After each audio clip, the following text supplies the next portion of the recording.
kirim sepotong senja untukmu, Alina.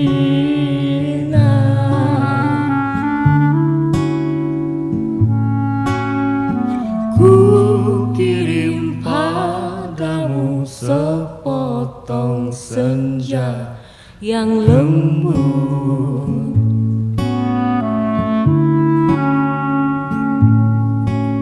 dengan langit kemerahan saat matahari hampir. Alina tercinta, bersama surat ini kukirimkan padamu sepotong senja dengan angin, debur ombak, matahari terbenam, dan cahaya keemasan. Apakah kamu menerimanya dalam keadaan lengkap? Seperti setiap senja di setiap pantai, tentu saja ada juga burung-burung, pasir yang basah, siluet batu karang, dan barangkali juga perahu lewat di kejauhan. Maaf, aku tidak sempat menelitinya satu persatu. Mestinya ada juga lokan, batu yang berwarna-warni dan bias cahaya cemerlang yang berkeretap pada buih yang bagaikan impian. Selalu saja membuat aku mengangankan segala hal yang paling mungkin kulakukan bersamamu. Meski aku tahu semua itu akan tetap tinggal sebagai kemungkinan yang entah kapan menjadi kenyataan. Kukirimkan sepotong senja ini untukmu, Alina, dalam amplop yang tertutup rapat dari jauh. Karena aku ingin memberikan sesuatu yang lebih dari sekedar kata-kata. Dan kata-kata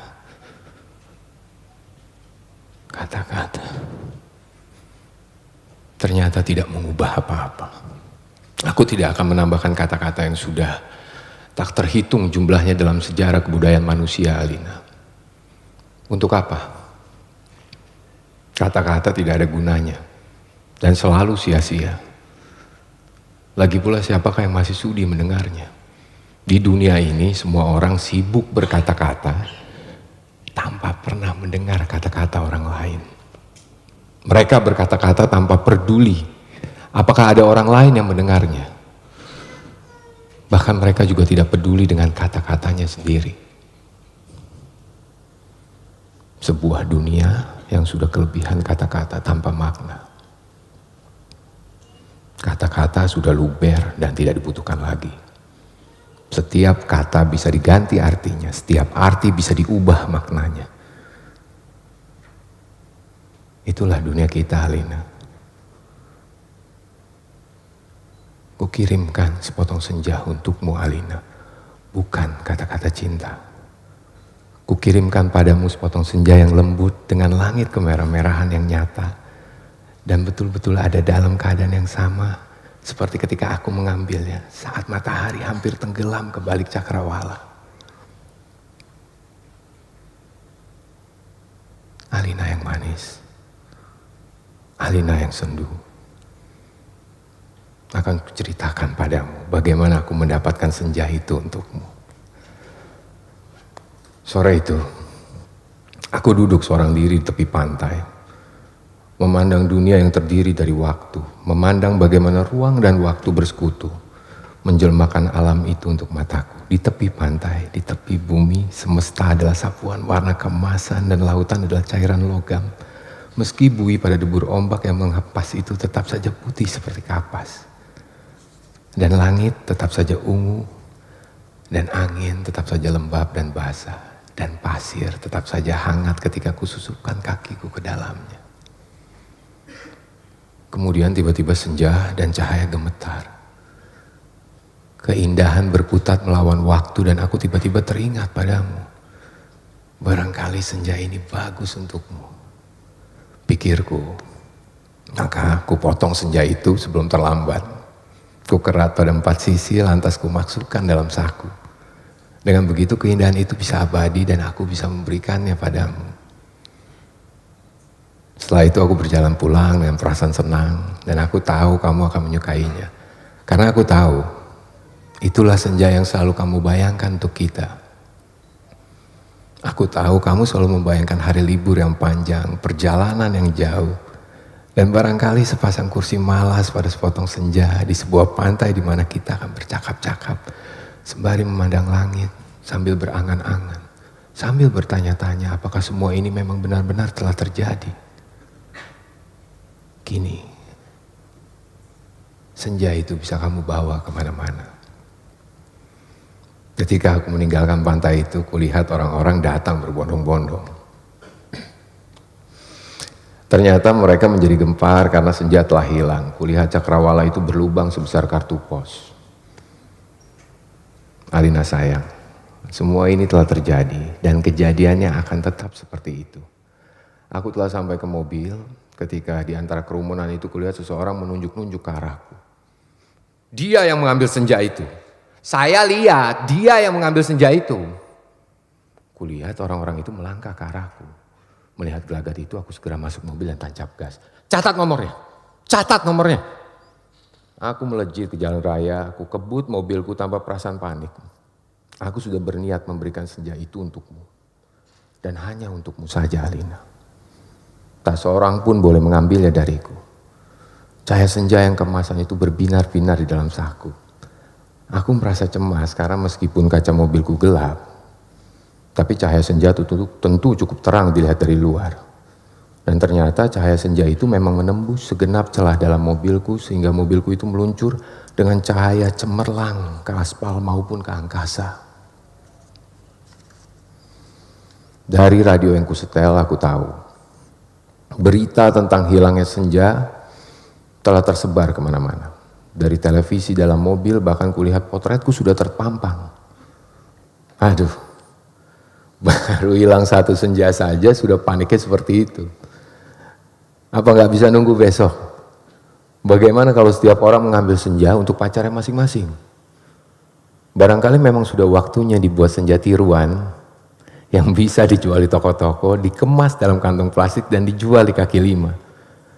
Sudah waktunya senja diproduksi besar-besaran supaya bisa dijual anak-anak pedagang asongan di perempatan jalanan. Senja, senja, cuma 1.003. Di jalan tol mobilku melaju masuk kota. Aku harus hati-hati karena semua orang mencariku. Sirene mobil polisi meraung di mana-mana. Cahaya kota yang tetap gemilang tanpa senja membuat cahaya kemasan dari dalam mobilku tidak terlalu kentara. Lagi pula di kota tidak semua orang peduli apakah senja hilang atau tidak. Di kota kehidupan berjalan tanpa waktu. Tidak peduli pagi, siang, sore atau malam. Jadi tidak pernah penting senja itu ada atau hilang. Senja itu cuma penting untuk turis yang suka memotret matahari terbenam. Boleh jadi hanya demi alasan itulah senja yang kubawa ini dicari-cari polisi. Sirene polisi mendekat dari belakang. Dengan pengeras suara, polisi itu memberi peringatan. Pengemudi mobil Porsche abu-abu metalik nomor SG 19658A harap berhenti. Ini polisi. Anda ditahan karena dituduh telah membawa senja. Meskipun tak ada peraturan yang melarangnya. Tapi berdasarkan apa? Aku tidak sudi mendengarnya lebih lama lagi. Jadi kulibas dia sampai terpental keluar pagar di tepi jalan. Kutancap gas dan menyalip-nyalip dengan lincah di jalanan. Dalam waktu singkat kota sudah penuh dengan raungan sirene polisi. Terjadi kejar-kejaran yang seru. Tapi aku lebih tahu seluk-beluk kota. Jalanan dengan cahaya yang bermain warna, gang-gang gelap yang tak pernah tercatat dalam buku alamat. Lorong-lorong rahasia yang hanya diperuntukkan bagi orang-orang bawah tanah. Satu mobil terlempar jalan layang. Satu mobil lagi tersesat di sebuah kampung. Satu mobil lagi terguling-guling menabrak truk dan meledak lantas terbakar. Masih ada 2 polisi bersepeda motor mengejarku. Ini soal kecil. Mereka tak pernah bisa mendahuluiku. Dan setelah kejar-kejaran, beberapa lama mereka kehabisan bensin. Dan pengendara cuma bisa memaki-maki. Kulihat senja dalam saku bajuku masih utuh. Angin berdesir, langit semburat ungu, debur ombak menghempas ke pantai. Hanya padamulah senja ini kuserahkan, Alina. Tapi Alina, polisi ternyata tidak sekonyol yang kusangka. Di segenap sudut kota mereka telah siap siaga. Bahkan aku tak bisa membeli makanan untuk mengisi perutku. Bahkan di langit tanpa senja helikopter mereka menyorotkan lampu ke setiap celah gedung bertingkat. Aku tersudut. Dan akhirnya nyaris tertangkap. Kalau saya tidak ada gorong-gorong yang terbuka. Mobilku sudah kutinggal ketika memasuki daerah kumuh itu. Aku berlari di antara gudang, rumah tua, tiang, serta temali-temali. Terjatuh di atas sampah, merayapi tangga-tangga reot sampai seorang gelandangan menuntunku ke suatu tempat yang takkan pernah kulupakan dalam hidupku. Masuklah, katanya tenang. Di situ kamu aman. Ia menunjuk gorong-gorong yang terbuka itu. Ada tikus keluar dari sana. Baunya bacin dan pesing. Kutengok ke bawah, kulihat kelawar bergantungan. Aku ragu-ragu. Namun deru helikopter dengan lampu sorot yang mencari-cari itu melenyapkan keraguanku. Masuklah. Kamu tidak punya pilihan lain. Dan gelandangan itu mendorongku. Aku terjerembab jatuh. Bau busuknya bukan main. Gorong-gorong itu segera tertutup dan kudengar gelandangan itu merebahkan diri di atasnya. Lampu sorot helikopter menembus celah gorong-gorong. Tapi tak cukup untuk melihatku. Kuraba senja dalam kantongku. Cahayanya yang merah kemas-emasan membuat aku bisa melihat dalam kegelapan. Aku melangkah dalam gorong-gorong yang rupanya cukup tinggi juga. Kusibakkan kelawar-kelawar bergantungan yang entah mati entah hidup itu. Kulihat cahaya putih di ujung gorong-gorong. Air busuk mengalir setinggi lutut. Namun makin ke dalam makin surut. Di tempat yang kering, kulihat anak-anak gelandangan duduk-duduk maupun tidur-tiduran. Mereka berserakan, memeluk rebana dengan mata yang tidak memancarkan kebahagiaan. Aku berjalan terus melangkahi mereka dan mencoba bertahan. Betapapun ini lebih baik daripada aku harus menyerahkan senja, Alina. Di ujung gorong-gorong, di tempat cahaya putih itu, ada tangga menurun ke bawah. Kuikuti tangga itu. Cahayanya semakin terang dan semakin benderang. Astaga. Kamu boleh tidak percaya, Alina. Tapi kamu akan terus membacanya. Tangga itu menuju ke mulut sebuah gua. Dan tahukah kamu ketika aku keluar dari gua itu, aku ada di mana? Di tempat yang persis sama dengan tempat di mana aku mengambil senja itu untukmu, Alina. Sebuah pantai dengan senja yang bagus, ombak, angin, dan kepak burung. Tak lupa cahaya kemasan dan bias ungu pada mega-mega yang berarak bagaikan aliran mimpi. Cuma tidak ada lubang sebesar kartu pos. Jadi meskipun persis sama, tapi pasti bukan tempat yang sama. Tempatnya saja di dalam gorong-gorong. Aku berjalan ke tepi pantai, tenggelam dalam guyuran alam yang perawan. Nyiur tentu saja, matahari, dan dasar lautan yang bening dengan lidah ombak yang mendesis-desis. Tak ada cottage, tak ada barbecue, tak ada marina. Semua itu memang tidak perlu. Senja yang bergetar melawan takdir membiaskan cahaya keemasan ke tepi semesta. Aku sering malu sendiri melihat semua itu, Alina. Apakah semua itu mungkin diterjemahkan dalam bahasa? Sambil duduk di tepi pantai, aku berpikir-pikir, untuk apakah semua ini kalau tidak ada yang menyaksikannya? Setelah berjalan ke sana kemari, aku tahu kalau dunia dalam gorong-gorong ini kosong, melompong. Tak ada manusia, tak ada tikus, tak ada dinosaurus. Hanya burung yang berkepak, tapi ya sepertinya bukan burung yang bertelur dan membuat sarang. Ia hanya burung yang dihadirkan sebagai ilustrasi senja. Ia hanya berkepak dan berkepak terus di sana. Aku nggak habis pikir, Alina. Alam seperti ini dibuat untuk apa? Untuk apa senja yang bisa membuat seseorang kepingin jatuh cinta itu? Jika tak ada seekor dinosaurus pun untuk menikmatinya. Sementara di atas sana orang-orang ribut kehilangan senja. Jadi begitulah Alina. Ku ambil juga senja itu. Ku kerat dengan pisau Swiss yang selalu kubawa pada 4 sisinya. Sehingga pada cakrawala itu terbentuk lubang sebesar kartu pos dengan 2 senja di saku kiri dan kanan.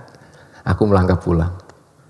Bumi berhenti beredar di belakangku menjadi kegelapan yang basah dan bacin. Aku mendaki tangga kembali menuju gorong-gorong bumiku yang terkasih. Sampai di atas, setelah melewati kelawar bergelantungan, anak-anak gelandangan berkaparan, dan air setinggi lutut, kulihat polisi berhelikopter sudah pergi. Gelandangan yang menolongku sedang tiduran di bawah tiang listrik sambil niup saksofon. Aku berjalan mencari mobilku. Masih terparkir dengan baik di supermarket. Tampaknya bahkan baru saja dicuci. Sambil mengunyah pizza, segera aku kebut mobilku menuju ke pantai dengan 2 senja di saku kiri dan kanan, lengkap dengan matahari, laut, pantai, dan cahaya kemasannya masing-masing. Mobilku bagai memancarkan cahaya ilahi. Sepanjang jalan layang, sepanjang jalan tol, ku tancap gas dengan kecepatan penuh.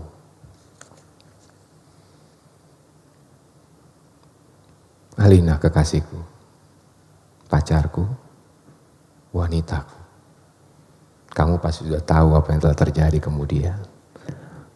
Kupasang senja yang dari gorong-gorong pada lubang sebesar kartu pos itu. Dan ternyata pas. Lantas kukirimkan senja yang asli ini untukmu lewat pos.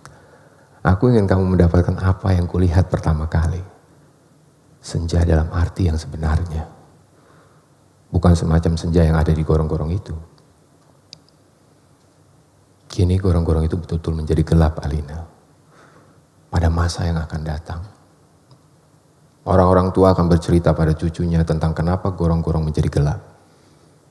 Mereka akan berkisah bahwa sebenarnya ada alam lain di bawah gorong-gorong dengan matahari dan rembulannya sendiri. Namun semua itu tiada lagi. Karena seseorang telah mengambil senja untuk menggantikan senja lain di atas bumi.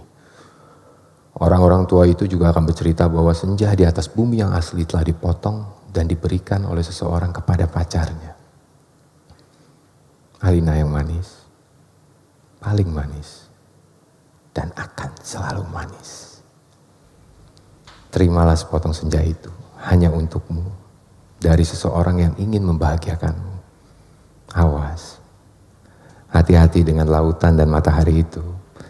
Salah-salah cahayanya membakar langit dan kalau tumpah, airnya bisa membanjiri permukaan bumi. Dengan ini kukirimkan pula kerinduanku padamu. Dengan cium, peluk, dan bisikan terhangat dari sebuah tempat yang paling sunyi di dunia. Seno Gumiraji Dharma, Karangbolong, Jakarta 1991. Terima kasih.